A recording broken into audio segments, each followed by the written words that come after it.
بسم اللہ الرحمن الرحیم۔ ایک مرتبہ رسول اللہ صلی اللہ علیہ وآلہ وسلم اپنے صحابہ کرام کے ساتھ مسجد نبوی میں تشریف فرما ہیں۔ چاروں طرف سے صحابہ رضی اللہ تعالیٰ عنہم آپ کو گھیرے ہوئے ہیں اور آپ ان کے درمیان تشریف فرما ہے، بالکل ایسے جیسے رات کی تاریکی میں ستاروں کے درمیان خوبصورت چاند ہوتا ہے۔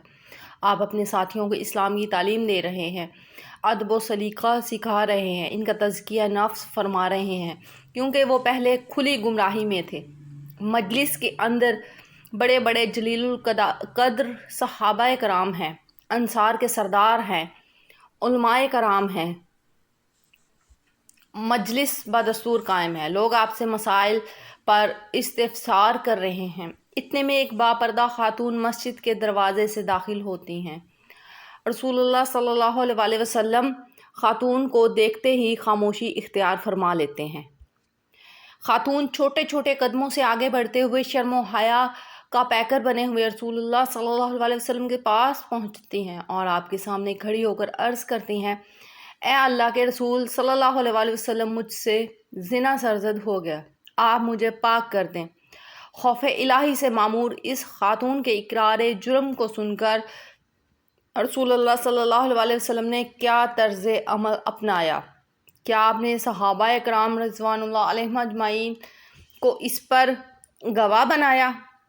کیا آپ نے اس اقرار جرم کے سبب کسی قسم کی خوشی کا اظہار فرمایا کہ خاتون نے خود آ کر غلطی کا اعتراف کر لیا؟ نہیں، ہرگز نہیں، بلکہ یہ سن کر نبی پاک صلی اللہ علیہ وسلم کا چہرہ مبارک سرخ ہو گیا۔ کیا اس خاتون کو یہ گمان تھا کہ چند پند و نصاح پر مبنی کلمات اس کی پاکیزگی و طہارت کے لیے کفایت کر جائیں گے، یا چند کوڑے برداشت کرنے پر معاملہ رفع دفع ہو جائے گا؟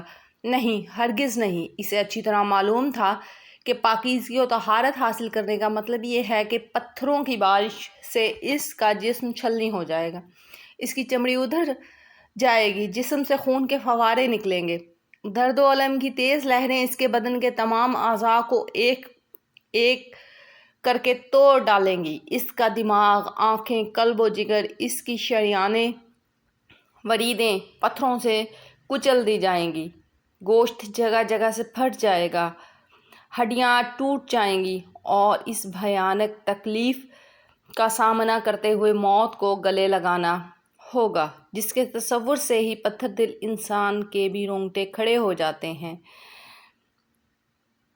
اللہ اکبر! کس قدر جرأت مند اور بہادر ہے یہ خاتون! سچی بات تو یہ ہے کہ ہمارے اسلاف میں جو نفس امارہ کے اکسانے پر غلطیوں کا ارتکاب کر بیٹھے اور اللہ اور اس کے رسول کی نافرمانی کر بیٹھے، اس کے باوجود وہ ایمان کے اس قدر اعلیٰ مراتب پر فائز تھے کہ ان کا ایمان آج کے عبادت گزاروں اور زاہدوں سے کہیں زیادہ عظیم اور مضبوط تھا۔ بہرحال ذکر یہ ہو رہا تھا کہ رسول اللہ صلی اللہ علیہ وآلہ وسلم نے کیا ارشاد فرمایا؟ جبکہ حد زنا کے قیام کے لیے کم از کم 4 شہادتوں کی ضرورت ہوتی ہے، حتیٰ کہ اگر میں 3 آدمی شہادت دے دیں اور چوتھا انکار کر دے یا اپنا بیان بدل لے تو حد ساقط ہو جاتی ہے۔ لیکن اگر زنا کے نتیجے میں عورت کو حمل ہو جائے اور حد جاری کرنے کے لیے یہ دلیل کافی ہے۔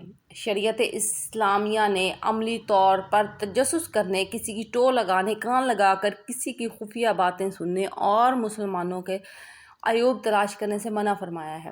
چنانچہ نبی کریم صلی اللہ علیہ وسلم کا ارشاد ہے، اے زبانی ایمان کا دعویٰ کرنے والوں، جن کا دل نور ایمان سے خالی ہے، مسلمانوں کی غیبت مت کیا کرو اور نہ ان کے عیوب کی ٹو میں پڑا کرو، کیونکہ جو مسلمانوں کے عیوب کی ٹو میں پڑے گا اللہ تعالیٰ بھی اس کے عیوب کی ٹو میں لگ جائے گا، اور جس کے عیوب کی ٹو میں اللہ تعالیٰ لگ جائے ایسے آدمی کو اللہ تعالیٰ رسوا کر دے گا، خواہ وہ گھر کی 4 دیواری کے اندر بند ہی کیوں نہ ہو۔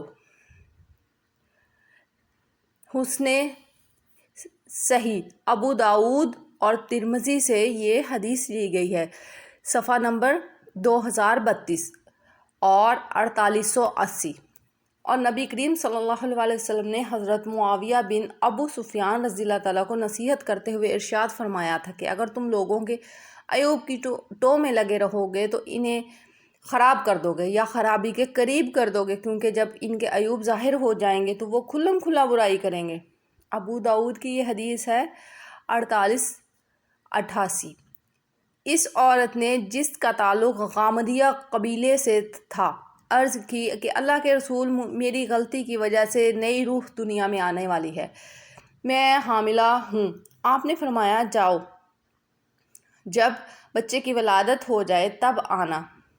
نبی کریم صلی اللہ علیہ وسلم کتنے مہربان تھے، آپ جانتے تھے کہ اس بچے کا کیا قصور، اس کو بلا وجہ کیوں اس کی سزا دی جائے، اس لیے خاتون کو واپس جانے کا حکم آپ نے دے دیا۔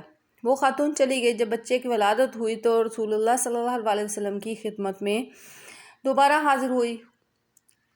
میں نے بیان کیا ہے کہ چند باتیں خاص طور پر اس واقعے کی مستحق ہیں۔ جنین، رحم مادر کا بچہ کی جان کا تحفظ۔ زانیہ کے پیٹ میں موجود بچے کو اس کی ماں کے ساتھ قتل نہیں کیا جائے گا، کیونکہ وہ بچہ معصوم عن الخطا ہے۔ یہ نبی کریم صلی اللہ علیہ وسلم کا حکم ہے اور آپ حقوق انسانی کے سب سے بڑے جاننے والے اور علم بردار ہیں۔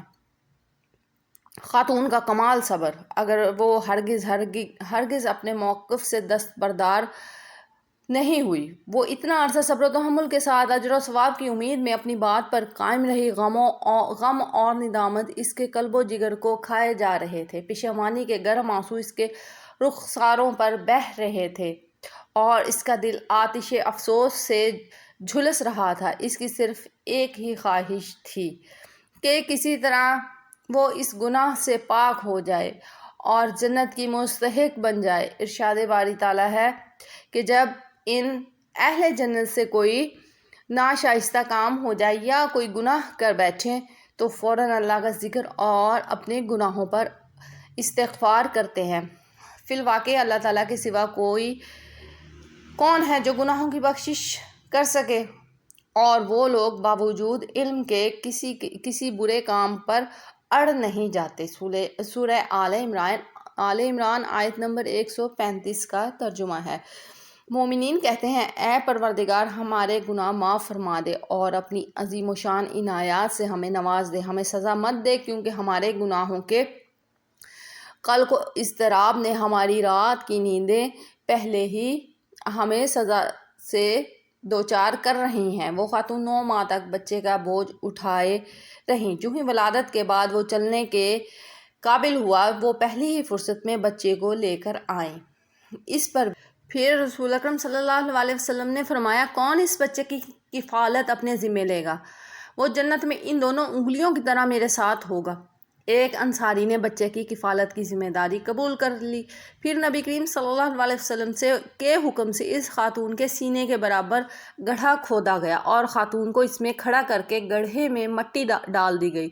پھر لوگوں نے اس پر ہر طرف سے پتھروں کی بارش کی۔ حضرت خالد بن ولید رضی اللہ تعالیٰ نے بھی ایک پتھر اس کے سر پر مارا، جس سے خون کا چھینٹا ان کے چہرے پر آ پڑا۔ حضرت خالد رضی اللہ تعالیٰ نے اس خاتون کو برا بھلا کہا۔ جب رسول اکرم صلی اللہ علیہ وسلم نے ان کی بات سنی تو فوراً بولے، چپ رہو اے خالد، قسم ہے اس ذات کی جس کے ہاتھ میں میری جان ہے، اس خاتون نے ایسی توبہ کی ہے کہ اگر ناجائز ٹیکس وصول کرنے والا بھی ایسی توبہ کرتا تو اس کی بھی مغفرت ہو جاتی۔ صحیح مسلم کی یہ حدیث ہے 1685۔ ایک دوسری روایت میں ہے کہ نبی کریم صلی اللہ علیہ وسلم کے حکم سے اس عورت غامدیہ رضی اللہ تعالیٰ ان کا نام تھا کے اوپر اس کا کپڑا اچھی طرح سے باندھ دیا گیا، پھر آپ کے حکم سے اس کو سنسار کر دیا گیا۔ اس کے بعد نبی کریم صلی اللہ علیہ وسلم نے اس کی نماز جنازہ پڑھی۔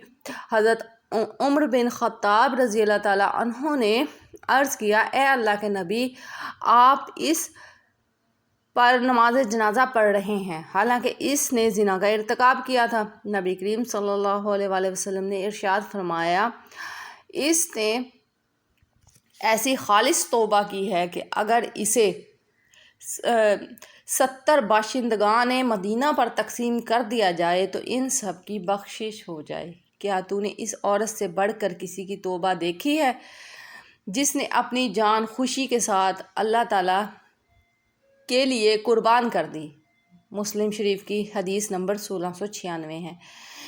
یہ واقعہ کتب حدیث اور کتب سیرت میں صحیح اسناد کے ساتھ مذکور ہے اور بڑا مشہور واقعہ ہے۔